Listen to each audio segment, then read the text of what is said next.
Okay guys, for today's video po, last Saturday po, nung release ko po itong video about Love It Card by Junahan, hindi pa po ako na-approve nun. Nung ine-edit po yon. By 7 PM yata or what, late in the afternoon, nag-text pala sa akin or nagkaroon pala ng notification si Love It sa akin na na-approve na pala yung application ko with them. So, in this video, itutour ko po kayo sa app, susubukan po natin bumili, gamitin yung card, etc. para makita natin yung in and out netong Love It by Junahan. So kung gusto nyo malaman ang details about this, samahan nyo ako, pag-usapan natin yan. Sit back and let's discuss. Come here ito.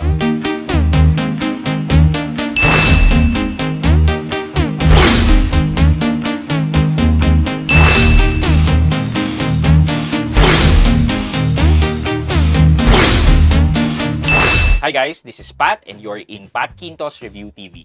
So if you're new to my channel, I do reviews about personal finance na meron akong experience or meron na akong knowledge na ginawa ko na ng videos and playlists na makikita nyo dito sa taas.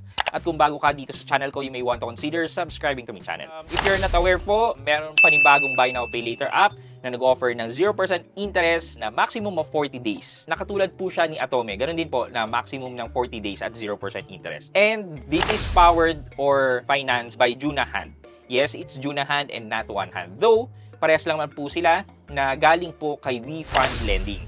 So, si WeFund Lending po ang naghahawak sa One Hand and same thing naman din po, sila rin po ang naghahawak sa Junahan. If you want to check my initial review about Love It, you can head over to this video na lang po para makita nyo yung sign up, yung requirements, etc. So now, let's move on dito. Yun nga po, na-approve po ako and the credit limit na in-approve nila sa akin ay 6,000 pesos. Yan, kung ano po yung nakalagay dyan. And ito na po siya ngayon. Flexible term speed up to 6 months. Don't waste your 40-day 0% interest benefit. So sa akin po, nagamit ko na siya kanina and papakita ko rin naman po sa inyo. But ito po yung interface niya. Yan, recommended for you some readings about what's Love It Card. Pag clinic natin yan, yeah, ganyan lang naman. How to use, how to split. So basically, kung ano na yung na-discuss natin last time. So, and then itong virtual card po na binigay sa akin, ang provide po nito ay ang AU Bank or AUB Bank. And then Mastercard din po siya. So makikita po yung card pag clinic po itong Love It. Ayan po, makikita nyo po na 6,000 pesos po ang binigay sa aking credit limit. If I remember it correctly, ganito rin po yung credit limit ko with Atome. Nagsimula ako 6,000. And also kay Bilis, 6,000 din po yung credit limit ko. Bakit kaya puro 6,000? Anyway, nandyan po yung view card details and the good thing here din po, nalalak na rin po yung card kaagad-agad. However, meron lang daw na 5 block attempts or nalalak yung account mo, meron lang 5 per calendar month. So, I'm not sure kung ano ibig sabihin nun. Maybe kapag nagkakamali ng enter ng OTP, hanggang 5 beses lang daw po. Let's check na lang po yung how to use this card. So basically, wow, ayan po, 89,500 yung limit dito. Pwede siyang i-add sa mga online e-commerce natin katulad ni Lazada, ni Shopee. Trinay ko po kay Grab. Pwede naman po, though initially nagkakaroon ako ng error, but nailagay ko rin po siya. Simulan po natin sa Grab. Yan, pag nakalagin na po kayo sa Grab, punta lang po kayo din sa Cash In, click nyo po yung cards, tapos click nyo yung add card sa ilalim, tapos enter nyo po yung details ng card nyo. Pag na-save nyo na po yan, mapupunta po kayo dito sa payment gateway ni AUB. Nakalagay po dyan na matcha-chargean daw po yung card nyo ng 50 pesos. But ito pong 50 pesos na to ay ibabalik din naman po kaagad-agad. Enter nyo lang po yung OTP na matatanggap nyo through text, or kung hindi po kayo makatanggap ng OTP through text, pwede nyo pong i-click dyan yung try via mail. Magsisend po sila ng email OTP sa inyo. Pwedeng yun po ang gamitin nyo. So, kapag na-enter nyo na po yan, card added successfully. So, iniisip ko dito, baka pwede ako mag-cash in. Trinay ko po, 200 pesos. Pero lumalabas, yan, nagkakaroon po ng error. Something went wrong. 2 beses ko po siya sinubukan and something went wrong. So, yeah, hindi po siya pwedeng mag-cash in sa Grab. So, more on talaga ang pang-payment lang natin siya. Sinubukan ko rin naman po to kay Lazada. So, kay Lazada, napa-order po ako bigla ng item na nasa cart ko na. Dito naman po, nung in-enter ko po kay Lazada, hindi na po siya nag-ask ng OTP. Diretso na po siya. Which is, medyo nakakatakot po yun kasi, di ba, mas okay na nakakatanggap tayo ng OTP. Kaya mas maganda po na kapag hindi nyo ginagamit yung cards nyo, is ilock nyo na lang po para sigurado. Kasi ito po, hindi po nanghingi ng OTP kay Lazada. And then lastly po, sinubukan ko rin po siya dito sa Shopee.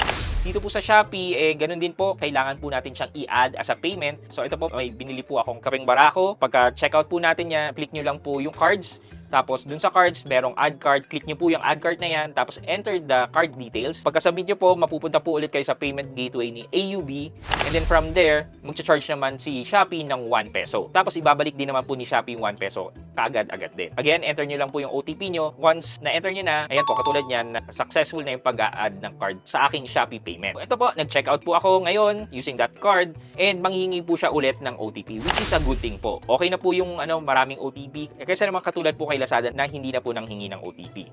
Mas gugustuhin ko na po yung paulit-ulit. After that, enter the OTP and then successfully paid na po yung kapeng barako na in-order ko. And kung titingnan po natin tong mga binili ko sa app ni Loveit, so nakagastos po ako ng 958.60 pesos. Click natin po yung Pay Early para makita natin kung paano siya bayaran.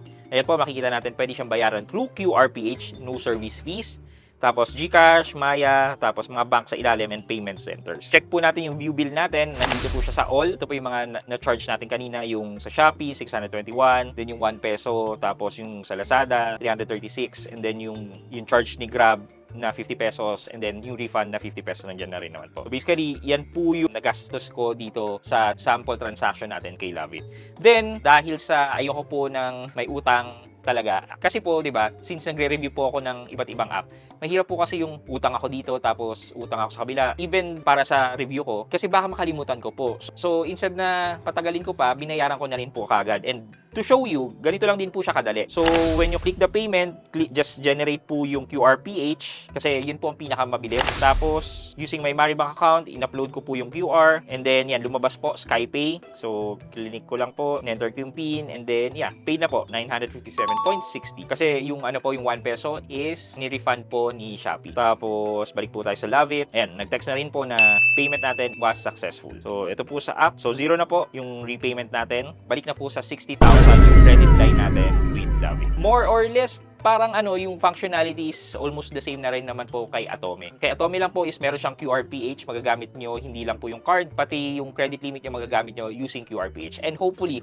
sana, itong Loveit will incorporate QR payments na rin para magamit din po siya hindi lang sa online transaction, pati sa mga merchants na nag-accept ng QRPH payment. So, yan yung experience ko.